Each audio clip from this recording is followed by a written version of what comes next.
हमें सजा दी जाए। वजीर दाखिला का तहलका खेज ट्वीट।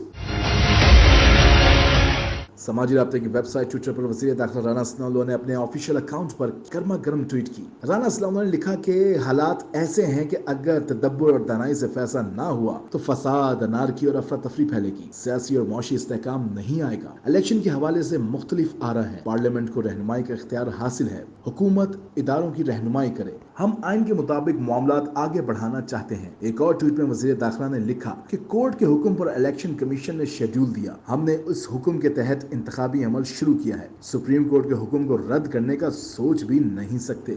राना सनाउल्लाह ने मजीद लिखा कि जो ऑडियो लीक हुई, क्या अली साही का कोई वजूद नहीं है? 2 बेटों का भी जिक्र हुआ है, इन मामलात की तहकीक होनी चाहिए। वजीर दाखिला ने दावा करते हुए लिखा कि अगर ये कहानी झूठी साबित हो तो फिर हमें सजा दी जाए। राना सनाउल्लाह के बयान पर आप क्या राय रखते हैं? कमेंट्स सेक्शन में हमें जरूर आगाह करें।